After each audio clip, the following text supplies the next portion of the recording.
What's up, Denver? Chris Lopez here, and I've got my third podcast with the third leadership team member over at redT. So in the previous episode, we talked to Nathan Adams, the founder and just the wizard at putting deals and acquiring properties. Then we talked to Paul Cole, who is their chief investment officer, got into the nuances of how redT develops the property and also their really cool incubator program for growing developers. And now I have their new CEO, or newish CEO, I should say, who's coming on here to help really grow and scale redT. And I am so excited to sit down and talk with you, Vincent, because it was back in, I think, Q2 last year. I was catching up with Nathan, and he was telling me, giving me the high-level plans of how he was scaling redT. He was stepping out to scale up and bring you on board. And I got to meet you. I got to hear the vision and the plan. And I was excited as an entrepreneur to kind of like learn how you and Nathan are growing the company, but also really excited about the plans for redT because I also invest in some redT deals. And when I see the growth, especially when I see the leadership team behind the company, it just gets me more excited. Because in the day, people are so important to the company. So Vincent, thank you for coming to the podcast. Yeah, thank you for having me. I've been excited for this. Yeah, so before we get into details of redT, give us a little bit about your story because you have a successful track record of helping real estate companies scale up and also scale out to other markets. Where would be a good starting point as far as like how you got into like really the business side and scale up of real estate companies? Yeah, so we could rewind back to the early days of when I sunk my teeth into buying real estate, and that was at the courthouse steps. I was in Riverside. I lived in Southern California and had graduated, was doing oil and gas. The market fell out, stumbled into real estate investing at the courthouse steps, and worked with two who are still mentors of mine, two great guys that were in San Diego, excuse me, and we're buying homes in Riverside County. So those, that was kind of the Wild West of the single family SFR 1.0. I think there was a couple hundred people scattered throughout the country buying homes on the steps. Was this after the 08 crash? Yeah, right. It was 08. Okay. Oh, so you were... Or 09. It was 09. Okay. So you were on the steps at the right time then. Yeah. I mean, in hindsight, we were passing on deals with 45% margin at the time, right? It was wild. And it was kind of in true, war room fashion, underwriting hundreds of homes a day, buying some homes sight unseen. So I really had a holistic view of all the way from construction. So I needed to understand construction costs at the time. We had showed up at the steps with cashier's checks, underwriting real time. It was wild, and it was a good place to start my career or start my real estate career. I've been involved in real estate for decades prior to that, from in other forms of investing, but that was really like real time distress at its peak. It was a pretty dark time for our economy, right? I mean, it was, seeing people lose their homes during that crash was tough. And our company at that time, we were on a mission to revitalize neighborhoods, and there was a need for it.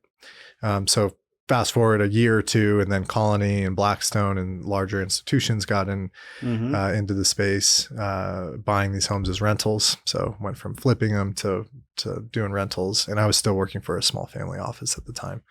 And I got involved with a couple groups they were servicing for the institutions, meaning they were doing all the acquisition work, property management, construction. And so I joined another company who was really tied into Beazer Homes and Invitation Homes now. Oh yeah, and helped scale. That was my first kind of expansion out of California. So started opening up states throughout the country for these funds that were buying portfolios. Okay.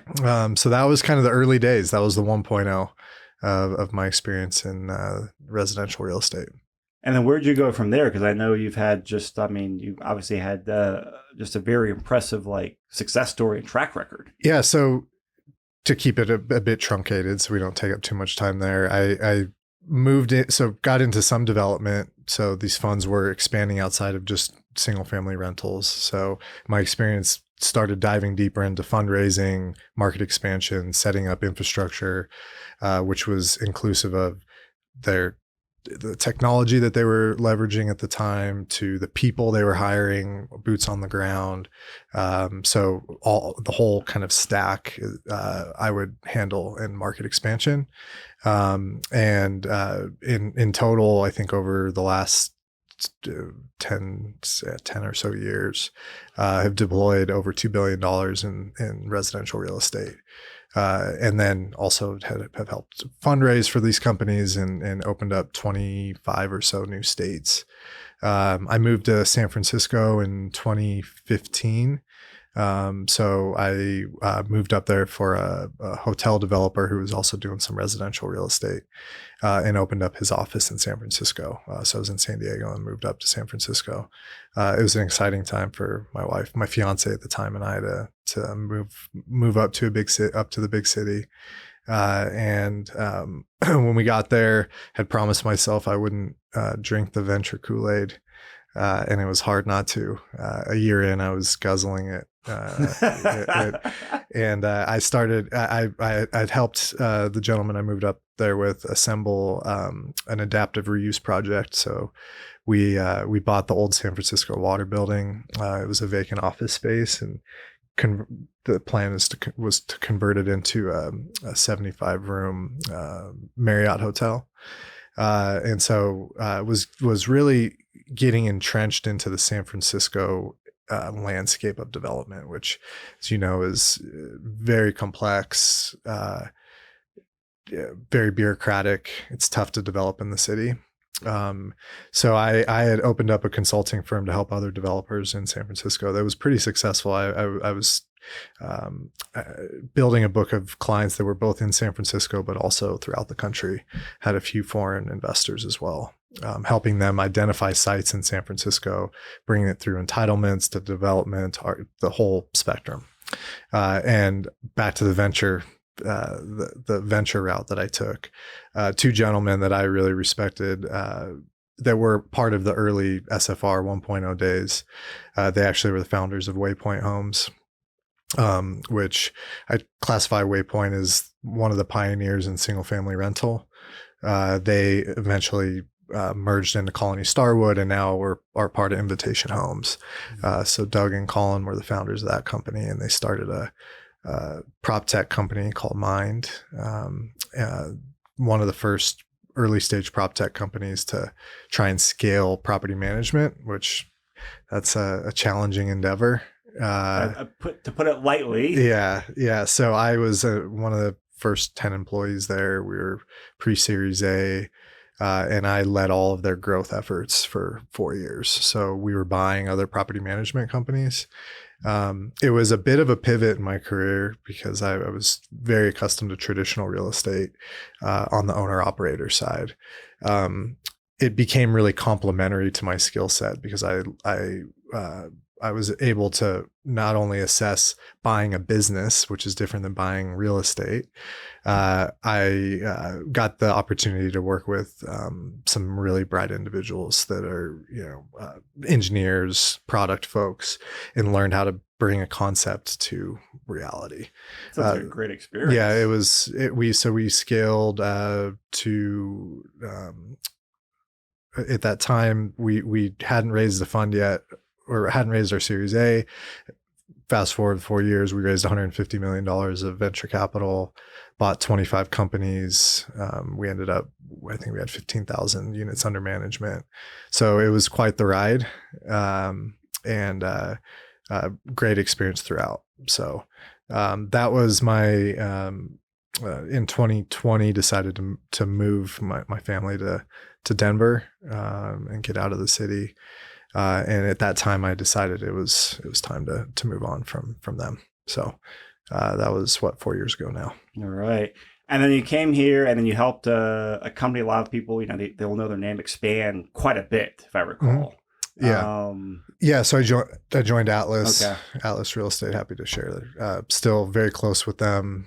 Still have ownership in the company, and love the team there. They were in a very impressive business. Yeah, I knew the founders of Atlas from similar. This all kind of anchors back to the SFR 1.0 days, because the two founders of Atlas, they were buying homes at the courthouse steps here in Denver.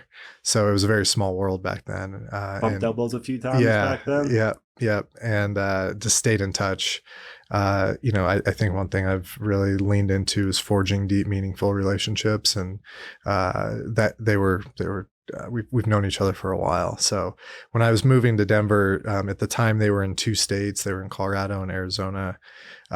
Similar, they had a property management division, but they were also they were a service provider for other institutions. They were doing acquisitions work, as well as property management construction. They were a partner with Zillow here in Colorado, and they were looking to expand their presence, and also raise a fund at the time. So I joined in November. We went out to raise a fund to be an owner operator, and shut down our service related business for institutions, because they could just turn the lights on and off, and we wanted to own and operate real estate. So I was integral in the fundraise there. So we raised in total, it was $1 billion fund that had closed in March of 2021, and opened up 6 new states. And that was through a combination of buying existing property management companies in those markets.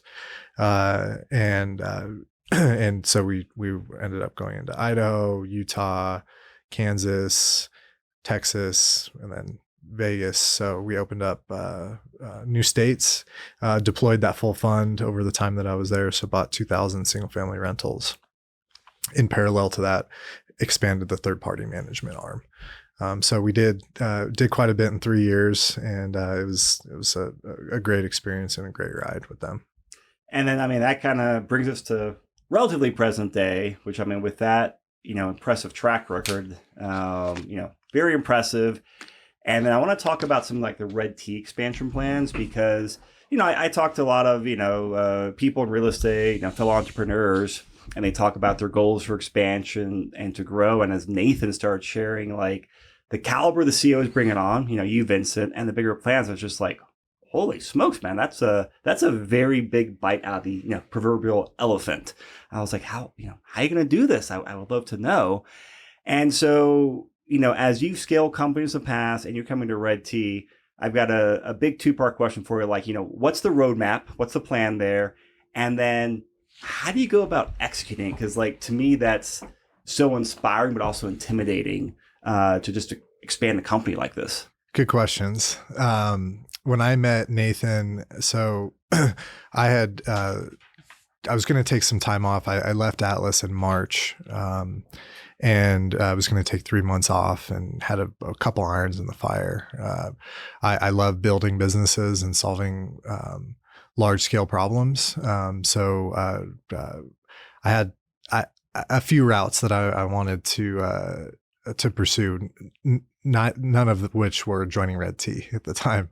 I heard of redT, but I didn't know much about. I didn't know Nathan was looking for a CEO. I didn't have any of that insight, and so I got introduced to him by a close friend of mine. And initially, I just wanted to learn about what their expansion plans were, where Nathan's head was at, and I could quickly tell there was a spark between us. And I was impressed by what he had built over the last 18 years. And I think more impressed with his humility on where his head was at. Because I've seen entrepreneurs of both facets. Those that don't have the humility of understanding what it's like to scale a business and where their sweet spot is, and they stay in companies too long. And then those who realize, you know what, this is my sweet spot, and it's time to bring someone else in, right? And you see this across many business studies. The successful founders who realize where they want to thrive, build amazing businesses. And I saw that at Atlas, actually. So a similar situation at Atlas, where the founder brought on a new CEO. And I was fortunate to observe their dynamic over the three years at Atlas, and how it worked in areas, and some areas how it didn't work. And that's a pretty unique opportunity to observe that. And there's a lot of similarities there between what Nathan and I are now forging with our relationship. And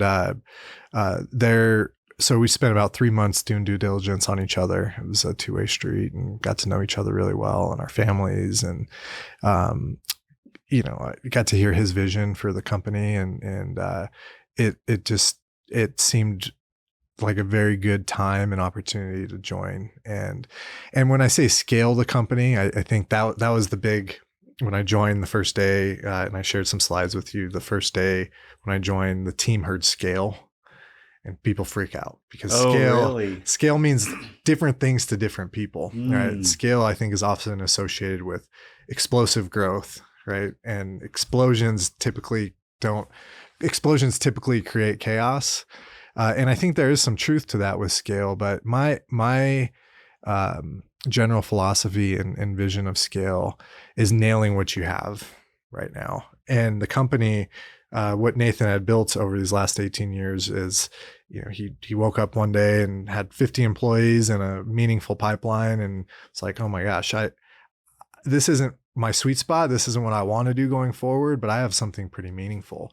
And so there was I saw some low hanging fruit on what we can do to position ourselves for scale. So that's where I think we're at, is positioning still, right?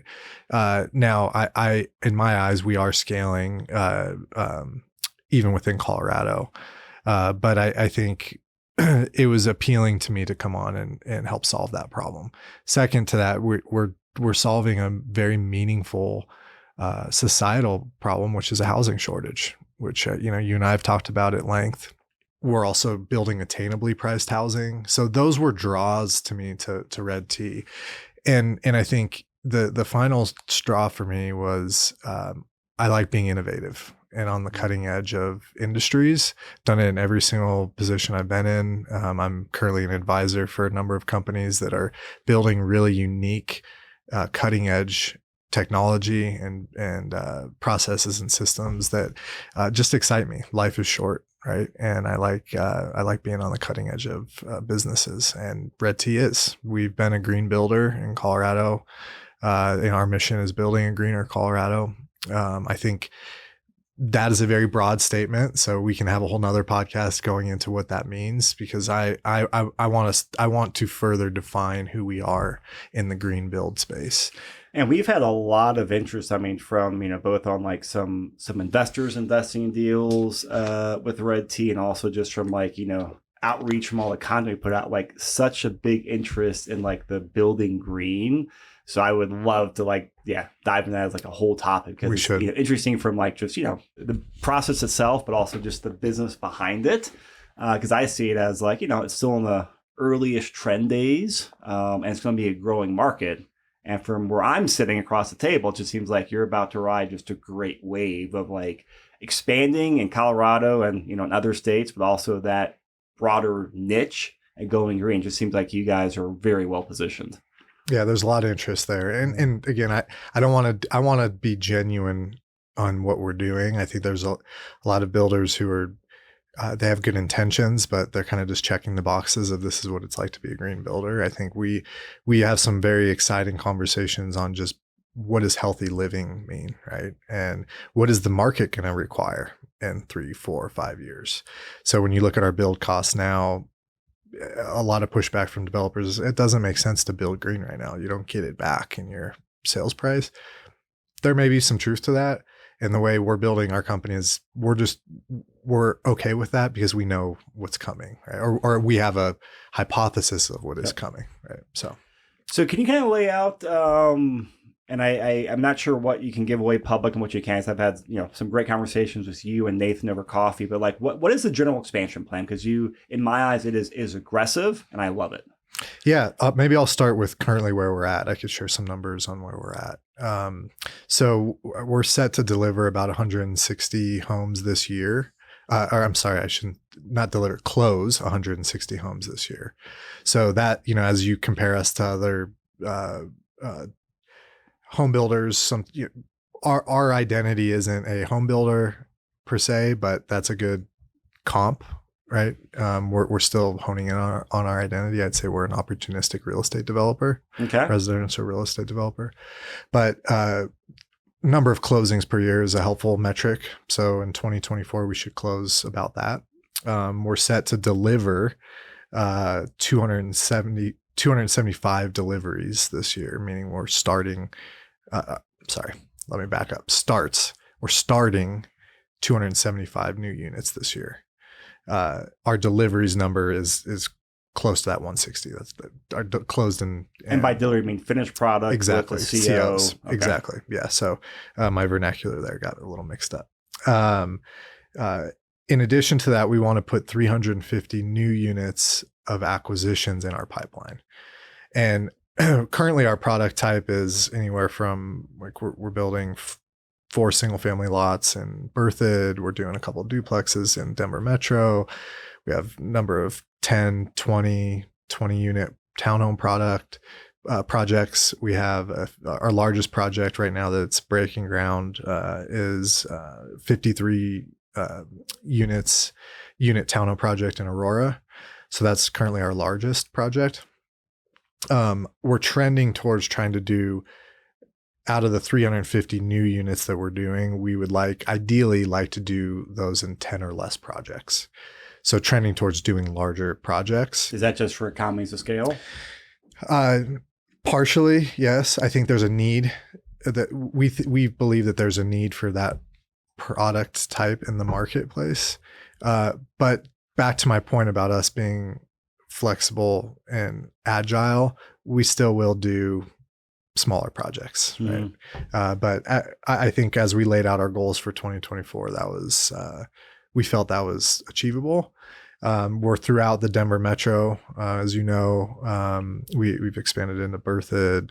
We're looking. We did a project in Leadville recently, which I think you're aware of. Oh, yeah. We will continue going up north, and we're looking at Colorado Springs a bit, Douglas County. We're not doing anything yet, but we likely will this year. For expansion plans beyond 2024, which I could just touch on briefly, we'd likely open up a new state next year. So we will identify that state this year and then start acquiring next year. And so with that I think you just partially answered my question. So as you kind of scale out of state, have you found it easier to go out there and acquire a company versus kind of start from zero? Like, to me, that's where it's out of my reality I've ever done before. Yeah. So this is part of the new market, like the new market playbook that I'll be rolling out. So right now I'm deep in the weeds as the CEO, which is exactly where I should be. My sweet spot will be when we get into expansion mode.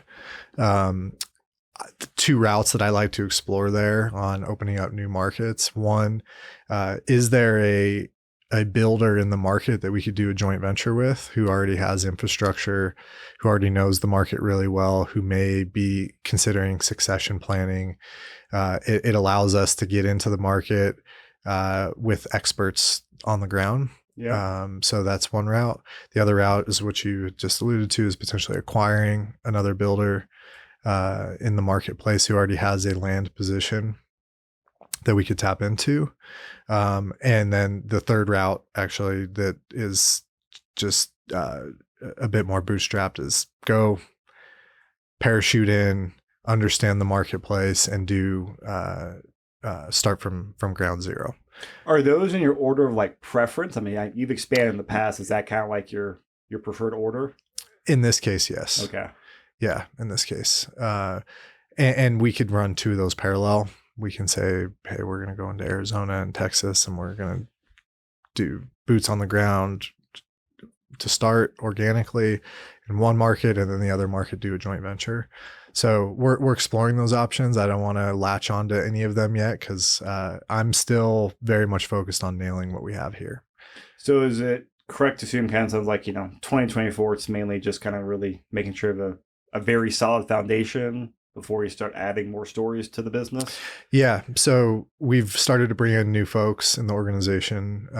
I was fortunate we have a great team at place at redT. Nathan and the executive team did a really good job of building a good infrastructure there. I have started to bring in a couple new folks. We brought on a couple new COO, a new CFO. We added a position of vice president of construction. So that was a big role for us. He actually starts next week. So Congratulations. Yeah. So we're starting to, the infrastructure was there. We have, as I had mentioned, we had a lot of starts this year. So we're starting a number of new projects this year. And so I need to add the personnel to really position us here in Colorado for success. So with the personnel, and one of the things I've learned is that just the caliber of the person is so important. Whether you're investing with a person or hiring or working with a team. I've really gotten to know you and Paul and Nathan the last year. Very high caliber people, and you've at a high level shared some of these people that you're bringing on board and hiring for like the VP construction, the CFO. And I've just had my jaw drop a couple times. I'm like, holy smokes. And I'm like, wow, it seems like redT is like, reaching up and pulling some very high caliber people down. That sounds poor, but just getting some top quality people from like very great companies and top industries and like pulling them in your ecosystem. Is that a correct assumption? Yeah. And you're doing that obviously on purpose. Yeah. And I think, it's not, I think it should speak to the opportunity, right, that we have as a company. There's an attraction. So I was pulled into redT. I will say pulled into and not pulled down. I think the tractor being pulled you in, right? Yeah. And part of that is, there's an excitement of the stage of company that we're at. The opportunity ahead. We're not a Richmond. We're not a publicly traded home builder. We have opportunities to grow up into. We will grow up into a new level of evolving the company. Right. That's where the allure to me is the scale. That's kind of where I've thrived the most. Is there is something that we've built now, scaling that to the next level. The folks that have been attracted to us, we have been pulling in some folks from the production world, and their allure is they've said, Vince, I love your vision. I love the team's vision. I love that there's not a corporate infrastructure that is bureaucratic and doesn't enable me to thrive in a creative nature, right? And add value, meaningful value. Yeah. And for us, as I look at the personnel that we're bringing on, we need some production home building experience. There's value there, right? At scale. And so what the pull is now internally will be, well, who are we? Right? Are we a production builder? Are we just a real estate developer that's doing small projects and large projects? And that's what excites me, right? Because we're going to have to build infrastructure to do both. And I tell the team all the time, we don't need to look for an identity outside of our walls, right? There's always a pull of like, well, who are we like, right? You always want to latch on to, oh, we're like this person, or we're not doing that internally. We are redT. Right? That's who we are. That's our identity. And so that's something that, as CEO and that I need to continue to cast that vision on with the company in collaboration with everyone in the company. Right. One of my final questions for you here, Vince, is, as you're, I think from my perspective, Q4 of last year, Q1 this year, I know you're bringing on a lot of like just, A+ players all across the board, from leadership to just, specialists across the team. And, new people creates new opportunities. It also takes time for the team cohesion to build. Mm-hmm. How long does it generally take for like the team to start gelling as you're bringing in like, new people, new leadership? It's happening.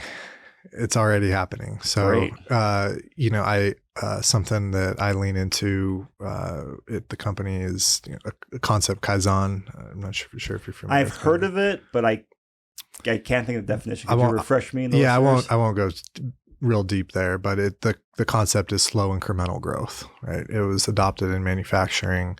I think Toyota was the company that initially adopted it way back in the day. It's also a concept in jiu-jitsu and Muay Thai. Slow incremental growth. When you're in the weeds, it's really hard to zoom out sometimes and see that you are progressing. And I say this from not only an operational standpoint, but from a cultural cohesion standpoint. It's been pretty enriching for me to see the teams and the barriers that once existed, because we are fully integrated we have architecture and house development services, construction, sales and marketing, acquisitions. When I came in, there was barriers between those departments. Unintentional barriers. Just as you grow, then you get siloed in your department. Just in the short 6 months that I've been there, I've seen a tremendous breakdown of barriers where there's more cohesion between the departments, and that speaks to there's really good.